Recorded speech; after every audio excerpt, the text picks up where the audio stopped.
Hey, YouTubers, this is Demon091 here. Er,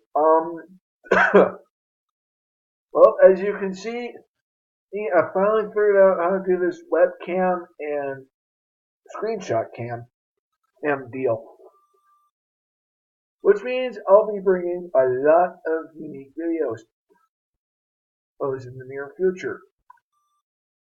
Now, based on in the request I got a long time ago, by a subscriber of mine. Yes, here we are. About a month ago, a YouTuber by the name of Kendrick De La Rosa actually gave me a request for the top 10 Nickelodeon heroes. And, well, on my channel, I have actually managed to do just that. The downside is that I didn't know how I was going to explain it. So, I might as well. Now, keep in mind with YouTube getting to be as ridiculous as possible when it comes to copyright.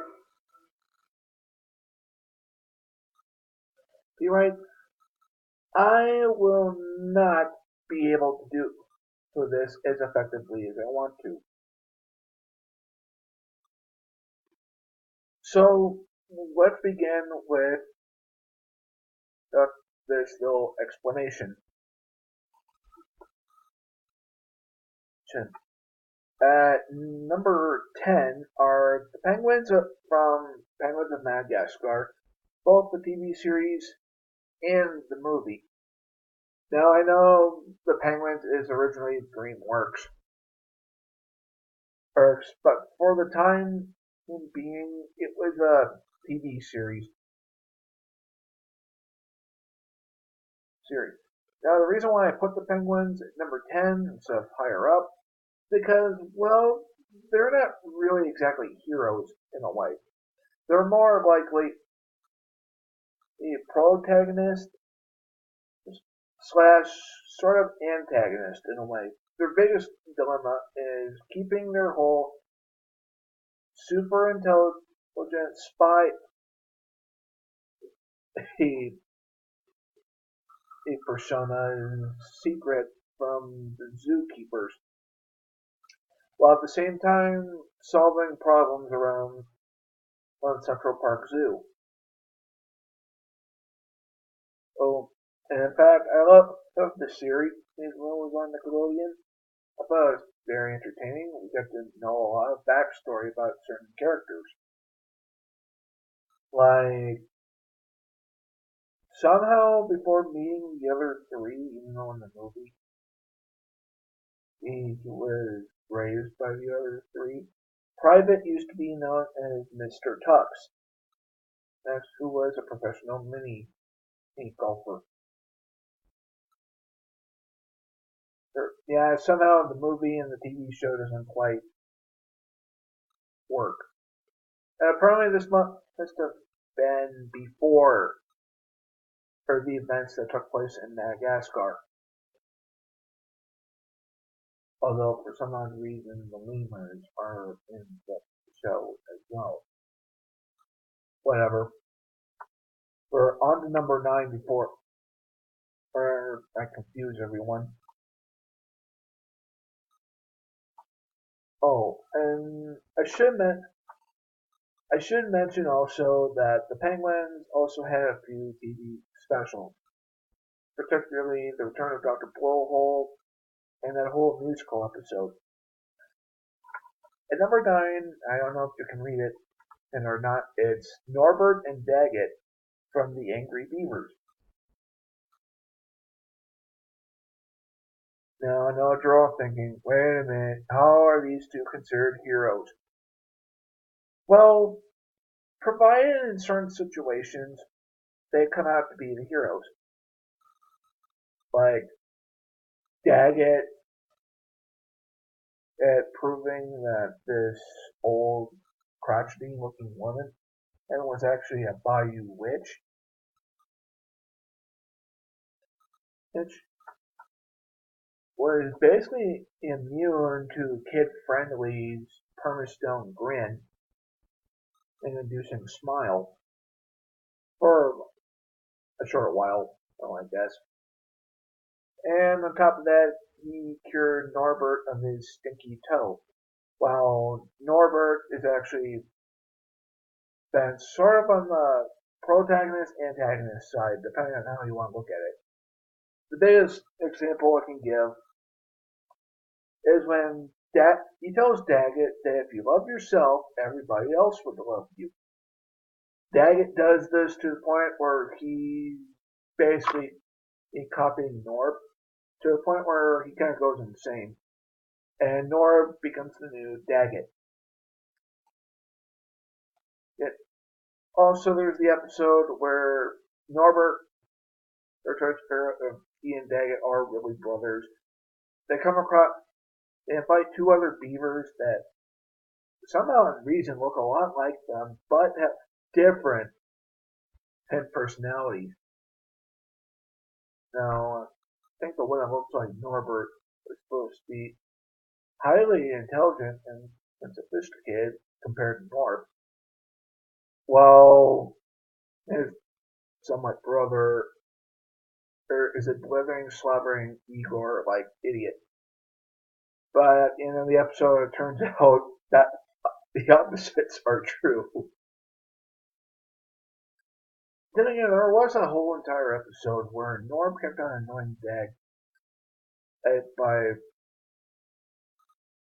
turning to different European stereotypes, like the moody French. Actually, I think that's just it.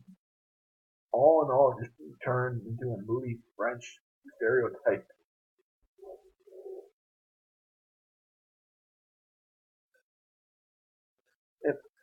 But there was one episode I can mention where the Beavers did become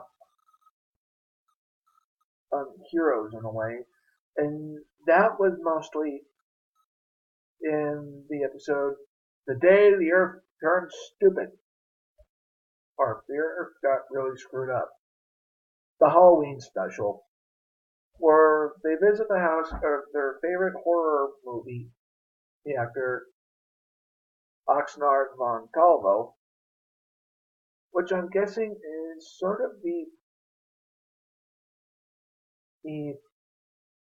either Antonio Banderas or Harrison Ford of this universe.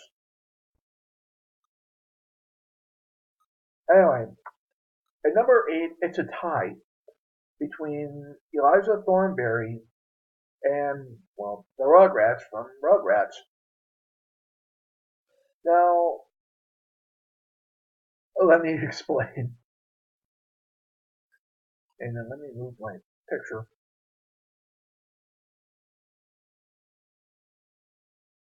Sure. Eliza's on this list because, if I can remember right, it's the Wild Thornberry. And it was a pretty interesting show. I mean, she's a girl who got enchanted by this shaman, I guess, with the ability to talk to animals as well as with people who communicate with each other. Sometimes it would work, sometimes it wouldn't. And although technically she does cause a little bit of a problem in certain episodes with this skill, she does realize make her mistake and save an animal from certain danger. Like, for example, I know I'm breaking this one rule of mine. That would be the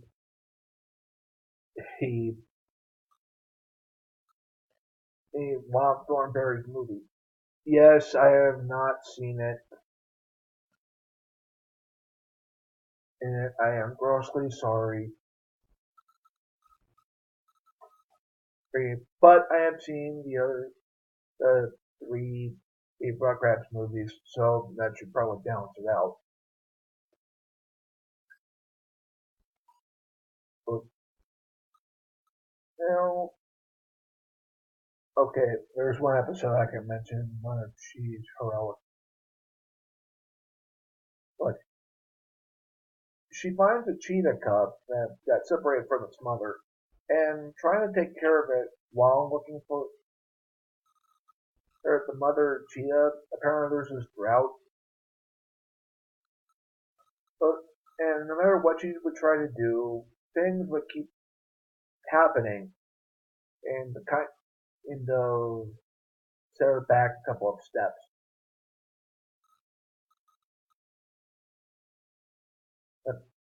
Also, I'd like to mention that the creators of the Wild Thornberry went on to do another show called Jumanji, based off of the movie with the late Robin Williams. Although that show was very interesting compared to the Wild Thornberries, it mostly took place in the board game itself. But anyway, as for the Rugrats, well, there are plenty of times when the Rugrats have kind of saved the day.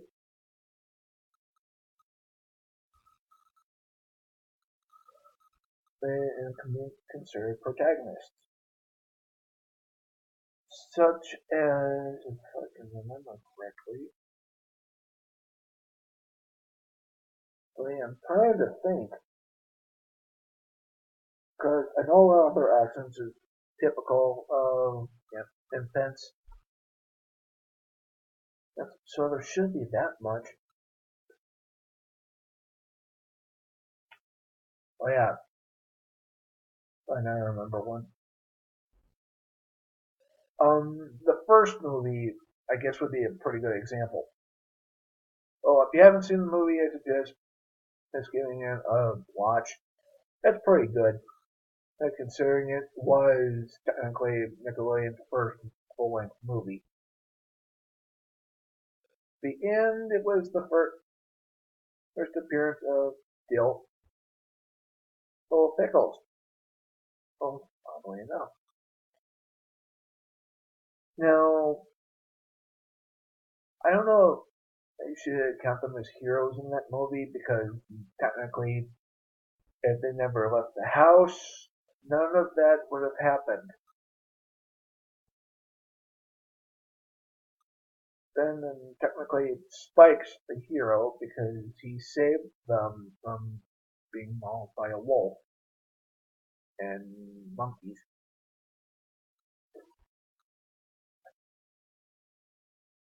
I don't know. Think about that as you will. As for the second movie, Angelica can be considered to be the protagonist,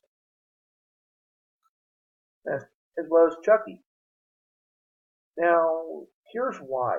Even though Angelica kind of sets up this whole thing with the owner of Euro Reptarland, and in kind of a blackmailing way, when she eavesdrops on her, they're talking to her boss in Japan, and she basically tells the park owner, I think her name was Coco Bush or something like that, that, well, if you don't want me, you can tell your boss that you don't have any kids of your own. Well, I guess um, from the second Rugrats movie, Angelica does prove to be somewhat of a hero at the end because, well, she defends her cousins and their friends by basically stepping on the wedding gown, ripping it, and basically humiliating our villain and to the point of tears. Chucky is a hero in this movie because, well, Oh, during a giant robot monster battle in the middle of Paris, I know, go figure, you'd expect this to be in Japan.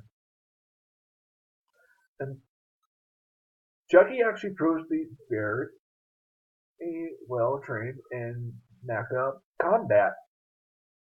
Because once he takes control over Robo Reptar, or he beats the henchman.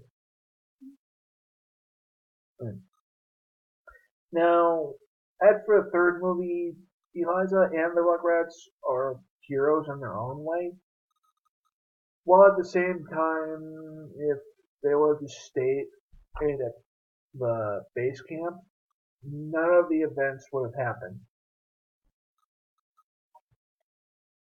Anyway, I carried on with that for a long time. And now to number 7, which is Cat Dog. From, well, Cat Dog. Now, if you've seen my Cat Dog review, you know why I would put these two on the list.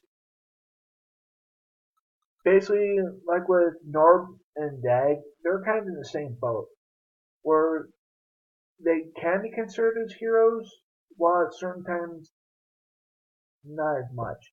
Especially Cat, because, well, as much as I like him because of Jim Cummings voicing him and all that, there are certain aspects that Cat has that steers him toward being a villain in some certain episodes. Like, for example, the episode where he wants to eat Winslow after telling Dog to be more civilized. Oh, the bitter irony. And speaking of trying to act civilized, it's been controlling yourself. Cat out of nowhere eats Dog's pet fish. After trying to convince himself not to do it. We've all been there, myself personally as well. Where there have been times where I just think to myself, oh, okay, I shouldn't do this. I know it's wrong. What I'm gonna do is wrong, but for some other reason, I'm gonna do it anyway. Just out of instinct. Now, times that they've been the hero, those in certain episodes would be like Sumo and Enchanted Evening, All You Can't Eat. Episodes like that where Rancid Rabbit is the villain, or the Greasers are the villain. And now for number 6, it should be no surprise, SpongeBob SquarePants from SpongeBob SquarePants. I honestly did not want to put it's SpongeBob on the list, mostly because of certain episodes where he doesn't deserve to be called a hero. The only times I can count him as a hero are the first and second movie, which I have actually seen. And it's a lot better than the first. I'll say that. Especially with the 3D CGI animation that they gave the characters once they were up on dry land. And now, what I mean is, in certain episodes of SpongeBob, like, oh, I don't know, oh, a pal for Gary, a squid visit, scratch that. Any episode where SpongeBob is flanderizing his original character involving Squidward, or as sort of the punchline. Things such as, oh, I don't know, Squid Visit, Cephalopod Lodge, that's the thing, that sort of deal. There have been episodes where SpongeBob can be considered a hero. Like I said, the movies are a good example. And Clash of Triton, maybe. Although in the end, SpongeBob kind of causes the Bikini Bomb to be destroyed by Neptune and his son. Way to go, SpongeBob. You wanted to make King Neptune's birthday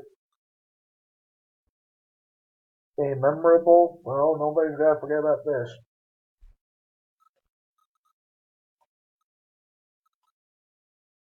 This. It's just that in certain episodes, SpongeBob could have been a little bit better as a hero and less as an antagonist, especially with Squidward. Now, for number 5, this one's going to shock a lot of people, especially those who haven't seen in the original video, is Sheen Estevez from Planet Sheen. I don't know where the show came from, but the creators of Jimmy Neutron, Boy Genius, and The Adventures of Jimmy Neutron, Boy Genius decided to create a spin-off series with their most annoying character, Earth being Sheen. And how can I best describe Sheen? A hyperactive fanatic over ultra-horde paraphernalia, who basically ignores a note Jimmy wrote on his rocket that telling Sheen, do not engage, it's the rocket, do not climb into rocket, and do not start it. Ignoring all this within the first 3 seconds of the pilot episode, Sheen blasts off.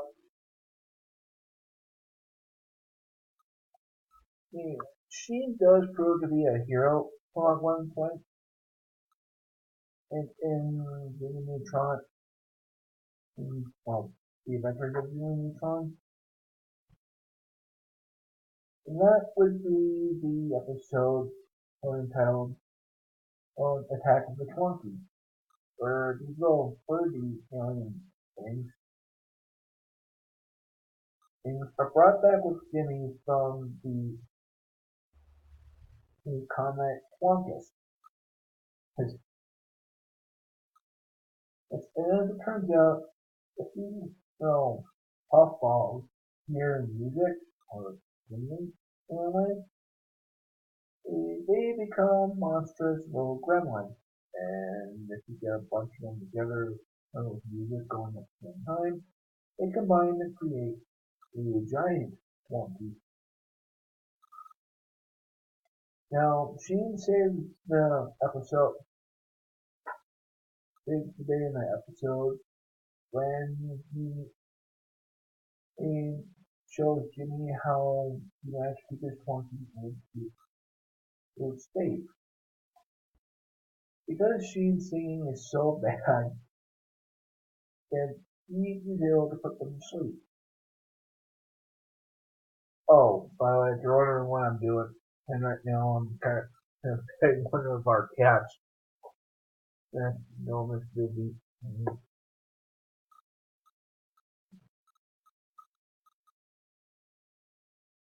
Okay, so we'll put you down.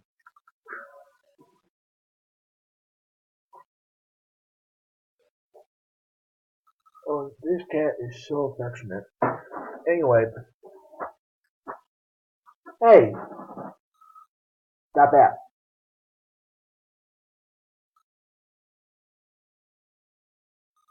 Anyway, hey, Sheen proved to be a hero in Planet Sheen as well. There are certain occasions. What are you doing? There are that kind of beg the question: is he considered a hero or just lucky?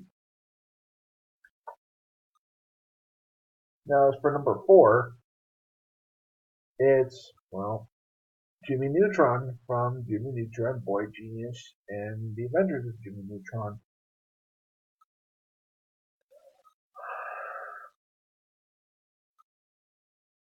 I actually don't know where to start with this one. Because in almost every episode, that I've seen, Jimmy is the hero in a way, while at the same time, his experiments cause the problem.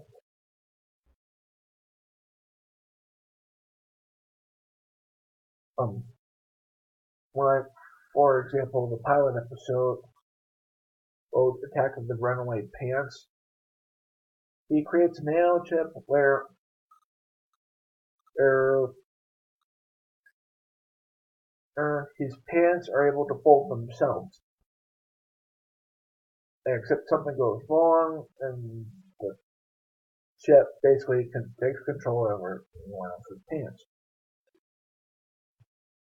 And so on and so forth. In fact, you can even say in the Jimmy Neutron movie, he was kind of the reason why every adult in Retroville got abducted by the Yokians. And maybe that's why we don't know if there's intelligent life out there, because we don't know if this could actually happen. I would like to mention that there are certain episodes where Jimmy is rightfully the hero, such as Operation Jet Fusion, Clash of the Cousins, and a bunch of other episodes as well, while at the same time he kind of causes the problem. From one such episode I can mention, and I'm going to get a lot of flack for this one, is the episode called Party at Neutron. After signing a contract with his parents, and 5 minutes go by, Sheen convinces Jimmy to throw a party.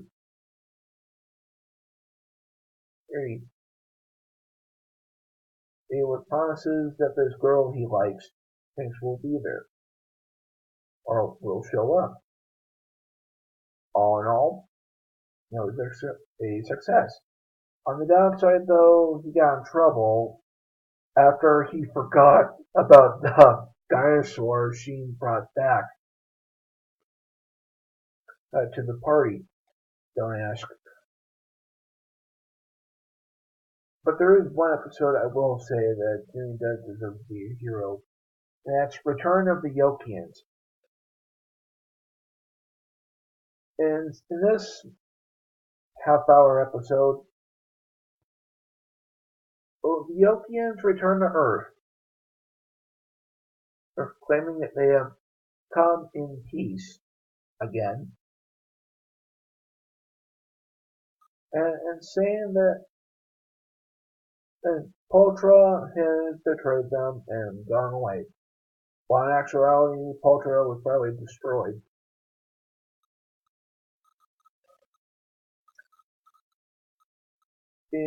Apparently King Yokus has the most steam and has the entirety of Retroville eaten before Jimmy's eyes. It is revenge for making him look like a laughing stock to the rest of the universe. Sorry. Now for number 3, which is The Crimson Chin from the Fairly Odd Parents. Now I'll say this, I love the Fairly Odd Parents. I don't really like this new season and that showed up. And I have seen Mr. Enters animated atrocities on the season premiere of season 10. But I do remember all the episodes that featured the Crimson Chin. From the Chin's first appearance at this comic book convention to the one where he teams up with Catman, aka Adam West. And in a way, it's kind of interesting. Because Adam West is famous for being the original Batman. The Crimson Chin is sort of like Superman. Wait a minute.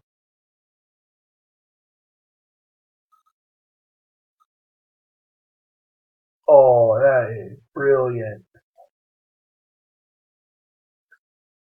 Oh yeah. Now that episode makes a lot more sense.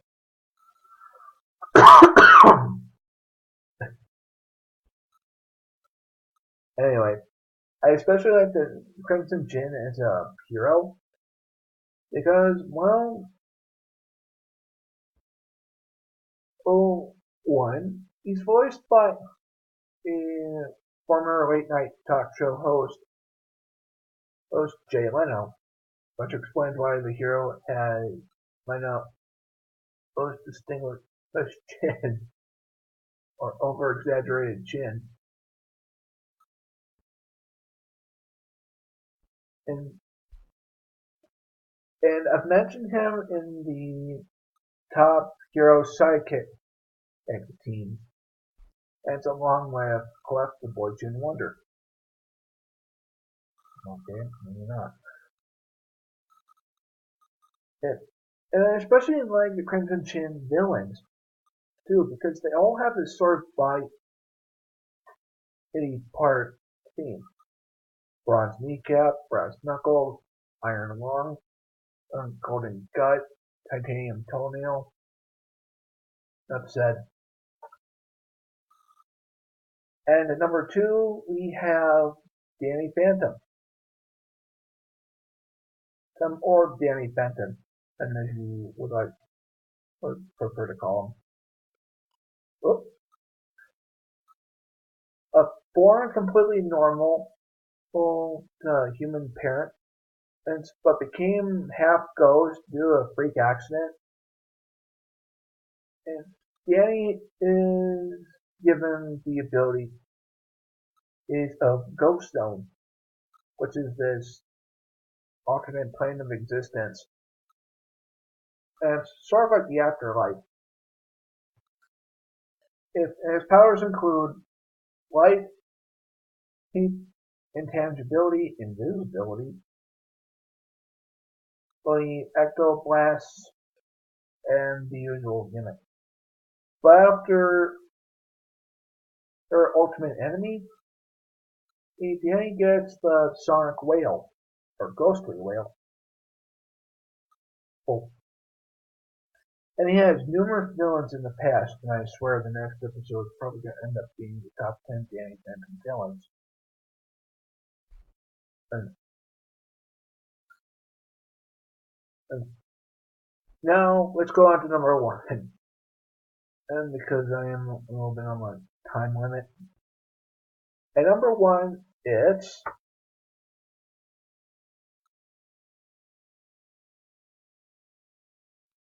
Jenny XJ9 Wakeman from My Life as a Teenage Robot. But now I don't know what else to say about this character. I like her design. I like her weaponry and powers. I also like her backstory. And I kind of like the fact that she's supposed to be the ultimate savior of mankind from alien invasion and everyday disasters. While at the same time, she's supposed to be like a typical teenager. Sure, and believe me, I have the teenage sister, or as we speak, she's about ready to get thrown out. But anyway, My Life as a Teenage Robot has always been sort of a fascinating show to me, mostly because of the different episodes that pertained around Jenny being a robot, such as, well, she can't really hear that well, because she doesn't have visible ears. She can't dream, she can't feel pain or pleasure. Not in that way, you sickos. So, man, I've already seen the parody. It's none of that good. And I love other things. Like, I love the episode where she gets all these nerve endings and things her both goes implanted into her body, where she can feel either pain or a ticklish sensation. And when she fights this over what she Hercules villain, when and during the episode where she faces off against this extraterrestrial energy vampire, I think it was is Killer Watt or something like that, something Watt. And she goes to great extremes to kind of upgrade herself, to the point where all of her upgrades came in handy in the end. And, well, I hope you all enjoyed this video. Oh, and I plan to make more in the future.